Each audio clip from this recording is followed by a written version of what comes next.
ఈ నల్గొండ జిల్లా చరిత్రనే తెలంగాణ చరిత్ర అంటే అతిశయోక్తి కాదు. ఈనాడు తెలంగాణ చరిత్ర ఎవరు లిఖించినా, చరిత్రకారులు ఎవరు ప్రస్తావించినా నల్గొండ గడ్డ గురించి ప్రస్తావించకుండా ఉండలేరు. అలాంటి ఈ గడ్డ మీద నుంచి ఈనాడు పేదలకు అందించే రేషన్ కార్డుల కార్యక్రమాన్ని ఏర్పాటు చేసుకోవడం అంటే తెలంగాణ నలుమూలల పేదలకు 4 కోట్ల మంది ప్రజలకు ఈ రోజు కడుపు నిండా సన్న బియ్యం వండి అన్నం పెట్టే రోజులు వచ్చినాయి. అందుకే వేలాది మంది మా అక్కలు మా ఆడబిడ్డలు ఇక్కడికి వచ్చి ఆశీర్వదించడానికి వచ్చిండ్రు. వాళ్ళందరినీ నేను మనస్ఫూర్తిగా అభినందిస్తున్నా. మిత్రులారా, ఈ నల్గొండ జిల్లాలో కాంగ్రెస్ పార్టీకి ఉన్న అనుబంధం, ఈ నల్గొండ ప్రాంతాన్ని సస్యశ్యామలం చేయాలని ఆనాటి మొట్టమొదటి ప్రధానమంత్రి పండిట్ జవహర్లాల్ నెహ్రూ గారు నాగార్జున సాగర్ని నిర్మించి నల్గొండ జిల్లాకు నీళ్లు ఇవ్వాలని, నాగార్జున సాగరే కాదు శ్రీశైలం కావచ్చు, ఎస్ఆర్ఎస్పి కావచ్చు, ఆనాడు పండిట్ జవహర్లాల్ నెహ్రూ గారు కట్టిన ప్రాజెక్టులే ఇవాళ తెలంగాణ ప్రాంత రైతాంగాన్ని వీళ్లు తడుపుతున్నాయి. అదే కాదు, ఈ నల్గొండ జిల్లాలో ఈ ప్రాంతంలో పారుతున్న మూసీ నది ఆనాడు కాంగ్రెస్ పార్టీ నిర్మించింది. కాంగ్రెస్ పార్టీ నల్గొండ జిల్లాకు నీళ్లు ఇచ్చింది. ఇవాళ నేను అడుగుతున్న మిత్రులారా, ఇవాళ ఒక ఆయన ఎట్లొస్తాడో ముఖ్యమంత్రి అడ్డుకుంటా ఆయన గోదావరి నీళ్లు తేలేదు అని అన్నాడట.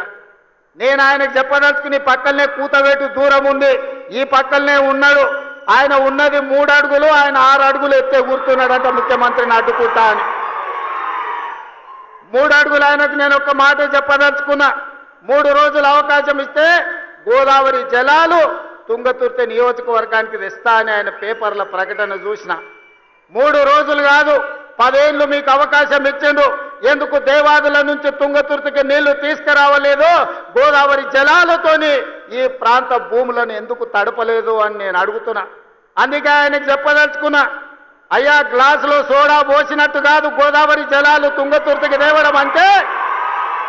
నీకు తెలిసిన విద్య ఒక్కటే, దొరగారి ముందల చేతులు కట్టుకొని గ్లాసులో సోడా పోయడమే, కానీ నీకు తెలిసిన విద్య అంతకంటే లేదు.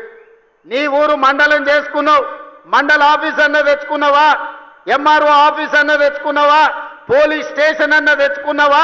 10 ఏళ్ళు మంత్రిగా ఉండి నీ నాయకుడు ముఖ్యమంత్రిగా ఉంటే నీ సొంత మండలానికి ఒక ఎంఆర్ఓ ఆఫీస్, ఎంపీడీఓ ఆఫీస్, ఒక పోలీస్ స్టేషన్ తెచ్చుకోలేని సన్నాసివి ఇవాళ మా మందుల సామెలు తీసుకొస్తే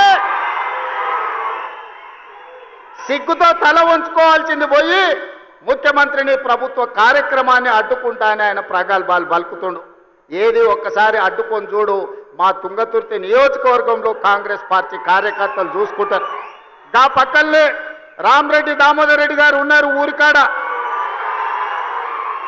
మేమందరం ఈ వేదిక మీద ఉన్న వాళ్ళు ఎవరు అక్కర్లేరు.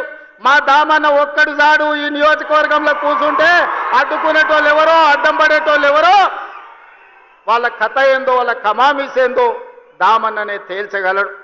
ఇవన్నీ నేను మాట్లాడగలను, కానీ ఇది అధికార కార్యక్రమం కాబట్టి ఎక్కువ తక్కువ నేను ఇంకా చెప్పదలుచుకోలేదు. విషయం నీకు అర్థమైతే అర్థమైనట్టే అని నేను ఈ వేదిక మీద నుంచి వారికి సూచన చేస్తున్నా. అందుకే మిత్రులారా, ఇవాళ తెలంగాణ రాష్ట్రంలో మీరు ఆలోచన చేయండి. 10 సంవత్సరాలు పరిపాలన చేసిండ్రు. ఏనాడైనా పేదవాడికి రేషన్ కార్డు ఇవ్వాలన్న ఆలోచన వచ్చిందా? పేదవాడికి సన్న బియ్యంతో బుక్కెడు బువ్వ పెట్టాలన్న ఆలోచన ఎప్పుడైనా చేసిండ్రా? ఇవాళ 10 ఏళ్లలో మీరు ఇవ్వని రేషన్ కార్డు, లక్షల కొద్ది రేషన్ కార్డు మేము ఇస్తున్నాం. కోట్ల మందికి, 3 కోట్ల 10 లక్షల మందికి ఇవాళ సన్న బియ్యం ఇస్తే రేషన్ షాపుల దగ్గర పెద్ద పెద్ద బార్లు తీరిన లైన్లు ఉంటే ఇవాళ ఆయన అంటున్నాడు రేషన్ షాపుల కాడ బార్లు తీరినరని. మీరు గ్రామాలలో రేషన్ షాపులు ఎన్నడూ తెరవలే, బెల్ట్ షాపులు మీరు తెరిచిండ్రు.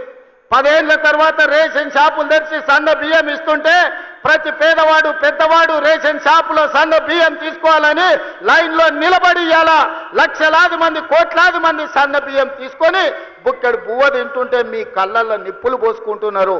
ఇది మీకు భావ్యమా అని నేను అడుగుతున్న వాళ్ళని. అందుకే ఇవాళ మిత్రులారా, రేషన్ కార్డులు ఇవ్వాలన్నా ఇందిరమ్మ రాజ్యంలోనే, సన్న బియ్యం పెట్టాలన్నా ఇందిరమ్మ రాజ్యంలోనే, మీరు పండించిన వడ్లకు కనీస మద్దతు ధర ఇవ్వడమే కాదు 500 రూపాయల బోనస్ ఇవ్వాలన్నా ఇందిరమ్మ రాజ్యంలోనే సాధ్యం. మీరు బ్యాంకుల్లో తెచ్చుకున్న అప్పులు 2 లక్షల రూపాయల రుణమాఫీ 25,55,968 మందికి 21,000 కోట్ల రూపాయలు 15 ఆగస్టు నాడు మీకు రుణ విముక్తులను చేసి ఏ విధంగా దేశ స్వతంత్రం పేదలకు వచ్చిందో రుణ విముక్తి నుంచి బ్యాంకుల నుంచి స్వతంత్రం ఇప్పించి పేదలకు 21,000 కోట్ల రూపాయల రైతు రుణమాఫీ చేసిన ప్రభుత్వం ఇందిరమ్మ రాజ్యం అని నేను ఈ సందర్భంగా చెప్తున్నా. ఇదే కాదు, రైతు భరోసా ఇస్తలేరు. రైతు భరోసా రేవంత్ రెడ్డి ఎగ్గొడతాడు. రైతులను మోసం చేసిందని ఊరూరా వాళ్ళు ఒగల ఏడుపులు ఏడ్చిండ్రు. ఇంటింటికి పోయిరు, కడుపులో తలకాయ పెట్టిర్రు. కడుపులోనేమో సంతోషంగా ఉంది, ఎగ్గొడితే బాగుండు మా పండుగ వండు అని. కానీ ఆనాడు తుమ్మల నాగేశ్వరరావు గారిని, బట్టి విక్రమార్క గారిని, మంత్రివర్గ సభ్యులందరినీ పిలిచి పేదలకు రైతు భరోసా చెయ్యాలి, 9 రోజుల్లో 9,000 కోట్లు, 1,49,00,000 మంది రైతులకు ఈ రోజు మన 1,49,00,000 ఎకరాలకు 70 లక్షల మంది రైతులకు 9,000 కోట్లు రైతు భరోసా ఖాతాలో 9 రోజుల్లో వేసి రైతుల కళ్ళల్లో సంతోషం చూసినాం. వ్యవసాయం దండుగ కాదు, వ్యవసాయం పండుగ అని గిట్టుబాటు ధరతో పాటు బోనస్ ఇచ్చినాం. రైతు రుణమాఫీతో పాటు రైతు భరోసా కార్యక్రమాలను అమలు చేసినాం.